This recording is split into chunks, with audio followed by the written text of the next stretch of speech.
types of challenges.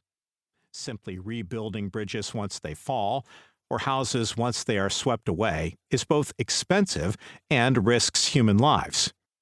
Anticipation and preparation costs more now, but is much less costly over time. Of course, spending now to save later is not a dominant American tradition.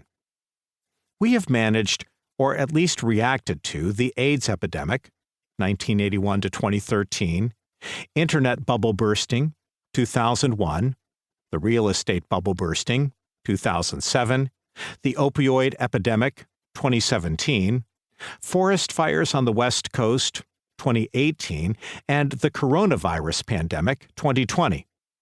Very recently, we have experienced the fall of Afghanistan, 2021, the latest earthquake and hurricane in Haiti, 2021, and the attack on Ukraine, 2022. Various earthquakes, hurricanes, and recently cicadas, but fortunately not locusts, have been sprinkled throughout. Thus, we are increasingly encountering a mix of natural and human-made misfortunes. We spend enormous sums, usually after the fact, but achieve marginal outcomes. Too little, too late seems to be our slogan. We are trapped by our underperformance, feeling too busy to change. As Stephen Covey has characterized, we are often ensnared by the urgent but unimportant. We pursue quick fixes, such as illustrated by the policy failures in the summary at the end of this section. The result is unexpected negative consequences due to how key stakeholders react. These reactions were quite rational and could have been predicted with analysis of likely behavioral and social phenomena. U.S. culture and politics also played a role. Policies that are not based on a broader understanding of the context within which deployment will occur face risks of these types of failures. There has to be a better way. In this book, I step back from business as usual to rethink how we can approach the complex challenges of contemporary society. I retreat, initially, into the principles of design thinking rather than policymaking.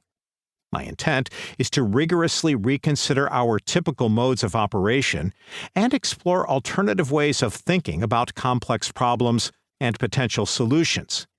The result is an integrated approach to addressing complexity to assist the leaders and advisors responsible for addressing these challenges.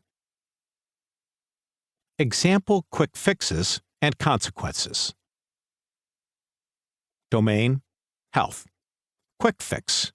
Medicare imposed a 3% penalty on hospitals that readmitted patients within 30 days of the last admission for the same morbidity. Consequences: most hospitals preferred to accept penalties rather than lose revenue from readmitted patients, particularly hospitals with low bed occupancy rates. Interpretation: did not consider the economics of the decision from key stakeholders' perspectives. Domain: education. Quick fix.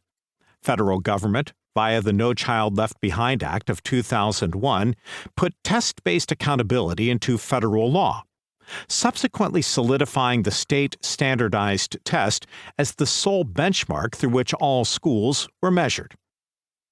Consequences: as the annual progress of schools was judged by single standardized tests in reading and mathematics, the panic created by such a policy had a snowball effect of emphasizing passing the test over the general quality of the school experience. The more emphasis placed on test scores, the less emphasis placed on the general school experience. Interpretation: did not consider how mandate would change priorities of key stakeholders. Domain: energy. Quick fix. Federal government and some states subsidized purchases of hybrid and battery-powered electric vehicles. Consequences: would-be buyers of highly fuel-efficient internal combustion vehicles accept subsidies, making it more difficult for automakers to meet U.S. CAFE standards without cutting prices below costs, causing increased prices for large SUVs and pickup trucks. Interpretation: did not consider how multiple federal priorities conflict.